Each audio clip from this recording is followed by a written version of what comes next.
This is the High Priestess, card number 2 of the Tarot's major arcana. The guardian of hidden knowledge, the keeper of mysteries, the one who sees what others cannot. And this is Louise Banks from Arrival, a linguist who learns an alien language that allows her to see through time itself. The High Priestess represents intuition, patience, the veil between worlds, and the hidden knowledge that can only be accessed through stillness and receptivity. By the end of this video, you'll understand what the High Priestess means when it appears in a reading, what it looks like reversed, and why Louise's journey in Arrival is the perfect demonstration of this card's wisdom and its cost. Subscribe to Occult Cinema and continue this journey with me through all 22 major arcana cards, each revealed through the language of film. Every card is a movie, every movie is a message. Stay watching, because in Occult Cinema, the screen is the sigil. Let's begin. Understanding the High Priestess card. The High Priestess is card number 2 in the Tarot's major arcana. After the Fool takes the leap and the Magician learns to manifest, the High Priestess appears to teach a different kind of power. The power of stillness, of listening, of knowing without being told. In Kabbalistic tradition, the High Priestess represents Path 13 on the Tree of Life, connecting Keter, the crown of pure consciousness, to Tifereth, beauty, the heart center, the balanced self. This is the path of intuition, the direct knowing that bypasses logic and speaks straight to the soul. The High Priestess corresponds to the Hebrew letter Gimel, which means camel, the animal that carries you across the desert, across the abyss, across the vast unknown. And she corresponds to the moon, the celestial body of cycles, intuition, the subconscious, and reflected light. Look at the traditional imagery. The High Priestess sits between two pillars. The black pillar on the left is Boaz, meaning strength. The white pillar on the right is Jachin, meaning to establish. These are the pillars from Solomon's temple, representing duality, the gateway, the threshold between worlds. Behind her hangs a veil decorated with pomegranates and palm leaves. This veil separates the seen from the unseen, the conscious from the unconscious, the known from the mystery. The High Priestess guards this veil. She decides who may pass through. In her lap, she holds a scroll labeled Torah, representing divine law and hidden knowledge. But notice, the scroll is partially hidden by her robes. Not all knowledge is meant to be revealed. Not everything can be spoken. Some truths must be intuited, felt, or experienced directly. At her feet rests a crescent moon, the symbol of cycles, feminine energy, and the subconscious mind. The High Priestess is lunar, not solar. She reflects light rather than generating it. She receives rather than projects. She listens rather than speaks. The High Priestess's core message is this: be still. Listen. Trust your intuition.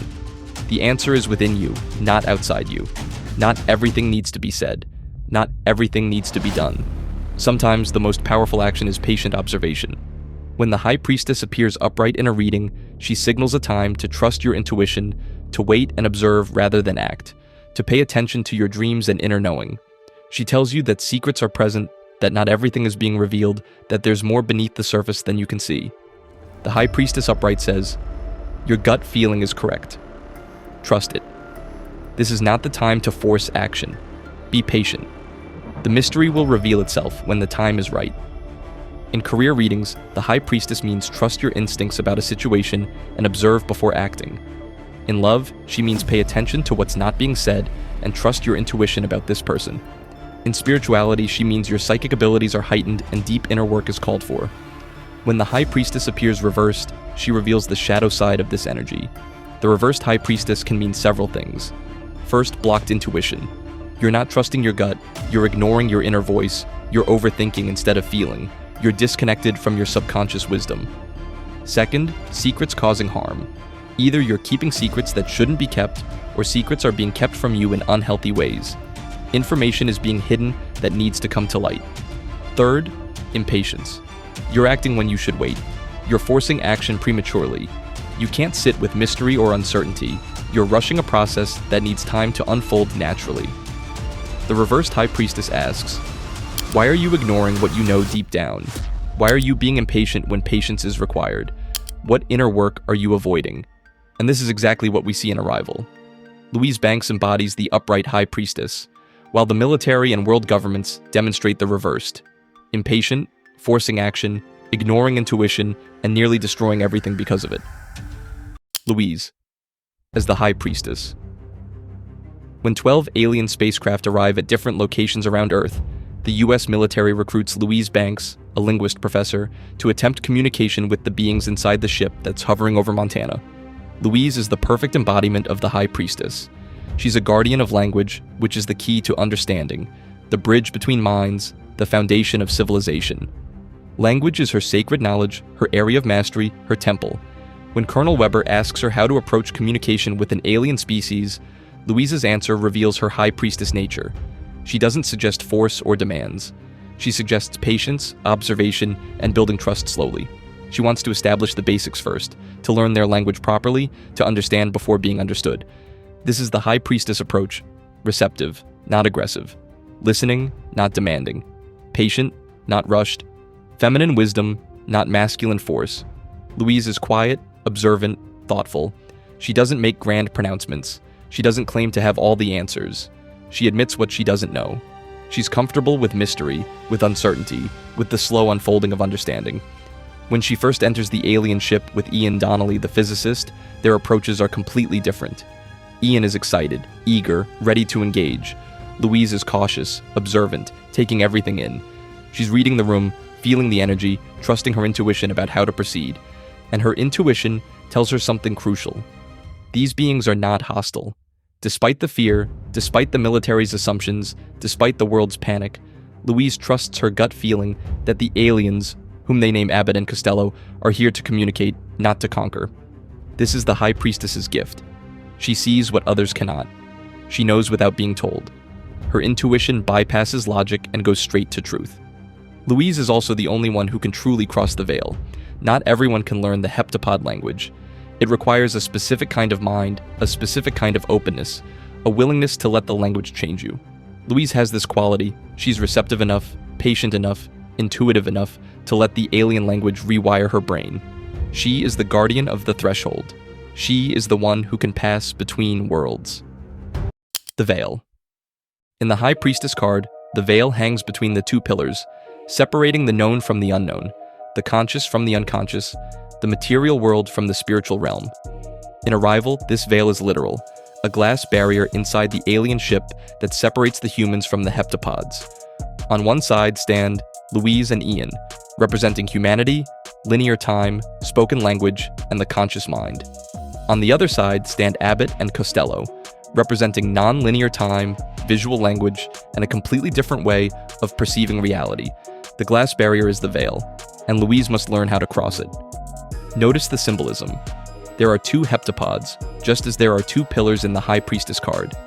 Abbott and Costello represent duality, balance, and the gateway beyond the veil. You have to pass between them to access the mystery. Louise approaches the veil with reverence and patience. She doesn't demand, she doesn't force. She observes, she waits. She offers simple communication, her hand against the glass, her name written on a whiteboard. And slowly, carefully, the heptapods respond. They begin to communicate through circular symbols that appear in the mist they emit. These symbols are their written language, and they're unlike anything humans have ever seen. Louise spends weeks studying these symbols, learning their structure, understanding their meaning. She's patient.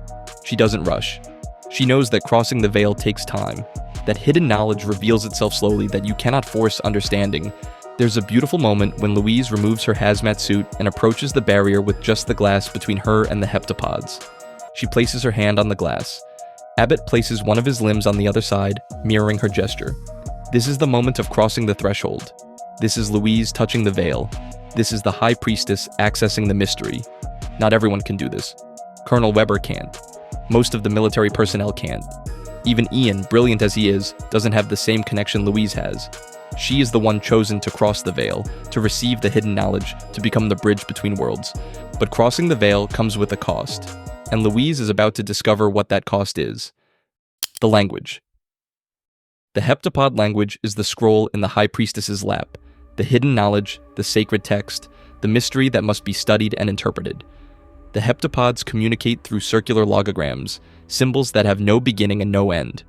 Unlike human language, which is linear, one word after another, one sentence following the previous, heptapod language is simultaneous. The entire thought exists all at once in a circular form. This is semasiographic writing, meaning it conveys meaning directly without corresponding to spoken language. You don't read it left to right or top to bottom. You perceive it all at once, holistically, the way you might perceive a piece of art or a musical chord. Louise explains to the military that learning this language isn't just about translation. It's about understanding a completely different way of thinking. The Sapir-Whorf hypothesis suggests that the language you speak shapes how you perceive reality. If that's true, then learning the heptapod language will change how Louise perceives reality itself. And it does. As Louise studies the circular logograms, as she learns to read them and eventually to write them herself, something begins to happen. She starts having what she thinks are flashbacks, memories of a daughter named Hannah. She sees moments from Hannah's childhood, intimate conversations, tender moments, and eventually Hannah's death from an incurable disease. Louise assumes these are memories of the past, but they're not. They're memories of the future. The heptapod language is rewiring Louise's brain to perceive time non-linearly. She's beginning to see past, present, and future simultaneously the way the heptapods do. This is the hidden knowledge. This is the gift. This is what the scroll contains. But there's a complication. The military is getting impatient. Other countries are getting aggressive. China is preparing to attack their heptapod ship because they've interpreted the aliens' message as a threat. The heptapods have told humanity that they're here to offer a weapon. The word weapon causes panic. Governments assume the aliens are arming humanity for some future conflict, or worse, that the aliens themselves are the threat. But Louise knows there's something wrong with this translation. The heptapod language is context-dependent. The same symbol can mean different things depending on how it's used, what surrounds it, what question is being asked. Weapon could also mean tool. It could mean gift. It could mean technology. The meaning is hidden, ambiguous, requiring patience and deeper understanding to reveal. This is the High Priestess's lesson. Not everything is as it appears on the surface. Hidden meanings exist beneath obvious interpretations. Patience reveals truth that haste obscures. Louise needs more time, but time is running out. The world is on the brink of war, and Louise is about to discover the full extent of the hidden knowledge she's been given. The subconscious.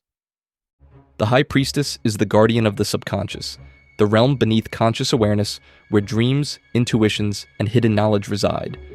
The moon at her feet represents this subconscious realm, the tides that move beneath the surface, the cycles that govern life, the knowing that exists beyond logic. In Arrival, the subconscious is represented by non-linear time. Louise's visions of Hannah aren't flashbacks, they're flash-forwards. She's seeing the future, but her conscious mind interprets them as memories of the past because that's the only framework she has. Humans experience time linearly, past, then present, then future. We remember the past and anticipate the future, but we only experience the present. The heptapods experience all of time simultaneously. For them, there is no past or future, only an eternal present that contains everything that has happened and will happen. They see the entire story at once, the way you might see an entire painting rather than one brushstroke at a time. As Louise learns their language, she gains this ability. She begins to access what we might call the subconscious, the realm where all knowledge exists simultaneously, where linear time dissolves, where past and future are equally present. This is why her daughter's name is Hannah, a palindrome, a word that reads the same forwards and backwards, representing circular time, non-linear perception, the eternal return. Louise sees moments from Hannah's life. Hannah as a child asking about her name. Hannah as a teenager. Hannah sick in the hospital. Hannah dying. And in one crucial moment, Louise sees herself at a United Nations gala in the future, meeting General Sheng of China, the man who is currently preparing to attack the heptapod ship. At this future gala, General Sheng thanks Louise for something she did. He tells her that she called his private number and spoke his wife's dying words to him, and that this convinced him to stand down, to choose peace over war. Louise, in the present, doesn't understand this vision yet, but it's a memory of the future. It's hidden knowledge from the subconscious. It's the High Priestess seeing what others cannot see. And then, in a moment of clarity, Louise understands. She's not just seeing the future. She can use knowledge from the future in the present.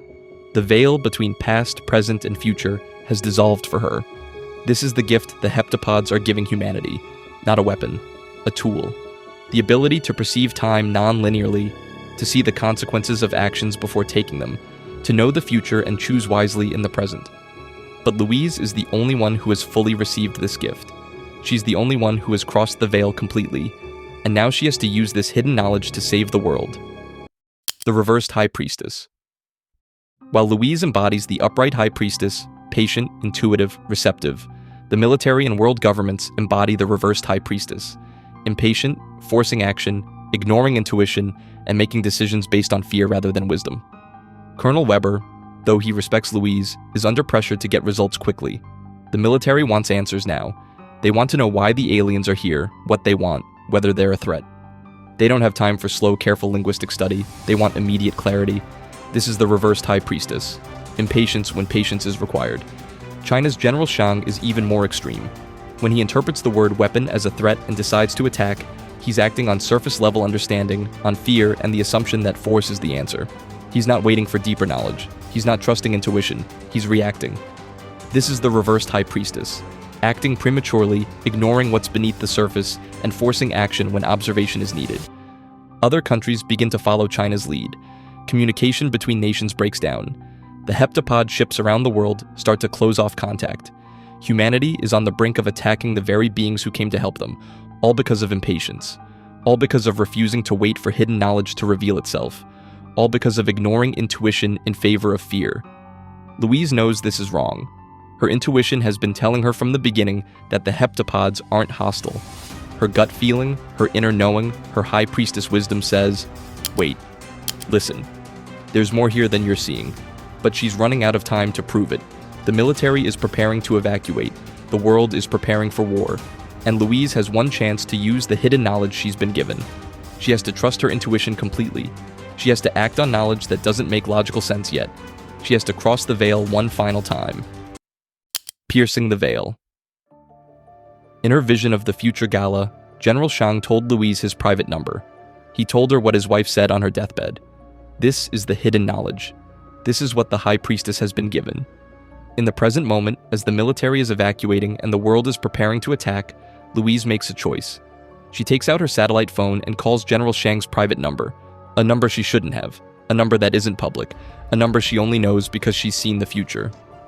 General Shang answers, and Louise speaks to him in Mandarin, telling him his wife's dying words, "War doesn't make winners, only widows." There's a long silence. General Shang is stunned. How does this American linguist know his private number? How does she know his wife's dying words? Words that no one else heard? Words that he's never shared with anyone? The only explanation is that she's telling the truth. That the aliens have given humanity something profound. That there's knowledge here beyond normal human understanding. General Shang stands down. He calls off the attack.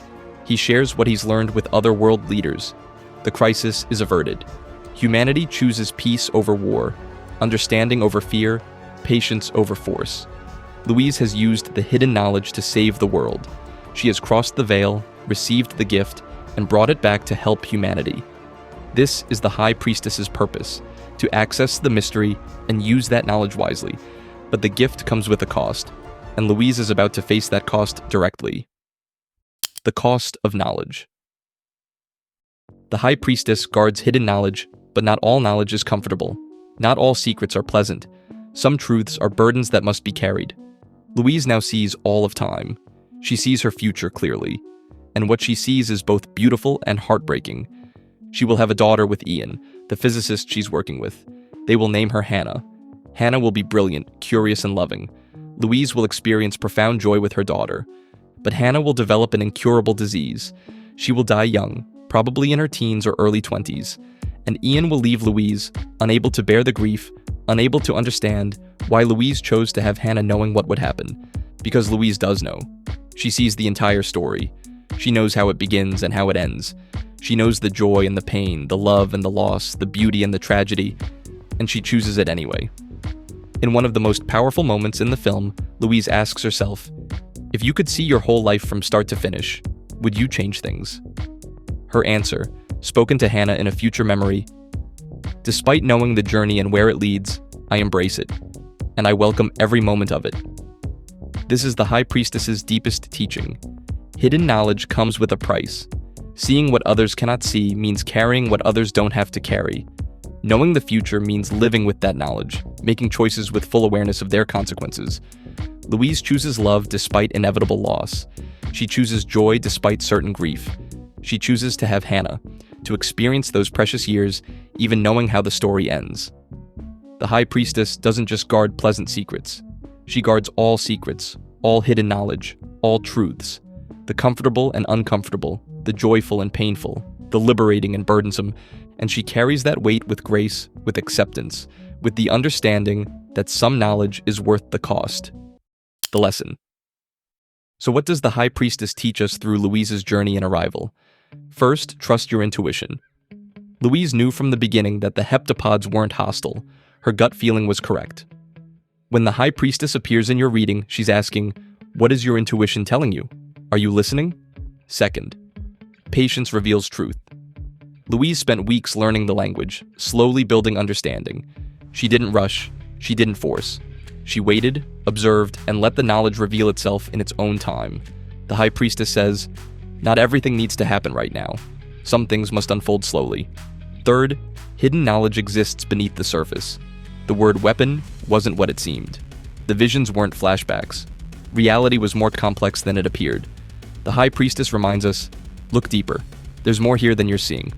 Fourth, stillness is power. Louise's approach, receptive, patient, observant, saved the world.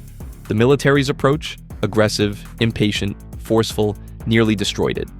The High Priestess teaches that sometimes the most powerful action is non-action, that listening is stronger than speaking, that receiving is more effective than demanding. Fifth, the veil can be crossed. Louise learned to perceive time non-linearly. She accessed knowledge that shouldn't have been accessible. She crossed the threshold between worlds. The High Priestess says, the mystery is real, and you can access it through patience, intuition, and receptivity. Sixth, knowledge comes with a cost. Louise sees the future and must live with that knowledge. She knows Hannah will die and chooses to have her anyway. The High Priestess warns, not all knowledge is comfortable. Some truths are burdens. Are you ready to carry them? And finally, some things cannot be forced. You cannot rush understanding. You cannot demand that mysteries reveal themselves on your timeline. You cannot force the veil to part. You can only approach with reverence, wait with patience, and trust that when the time is right, the knowledge will come. When the High Priestess appears upright in your reading, she's telling you, trust your intuition, be patient, wait and observe. Hidden knowledge is present and will be revealed when the time is right. This is not the moment to act, this is the moment to listen. When the High Priestess appears reversed, she's warning you. You're ignoring your intuition. You're being impatient when patience is required. You're forcing action prematurely. Secrets are causing harm. Reconnect with your inner wisdom. Be still and listen. Louise Banks became the High Priestess by learning to cross the veil, to trust her intuition, to wait patiently for understanding, and to carry the burden of hidden knowledge with grace. And so can you. Next week, we're looking at card 3, the Empress. The mother, the creator, the force of nature that brings life into the world and sometimes destroys it. And we're explaining it using Darren Aronofsky's Mother, a film about creation, destruction, and the cost of giving everything you have. You'll learn about fertility, abundance, nurturing, and the shadow side of the mother archetype. Hit subscribe so you don't miss it. Drop a comment. What's your High Priestess moment? When did your intuition tell you something you couldn't logically know? Remember, be still, listen, trust your inner knowing. I'll see you next week for the Empress.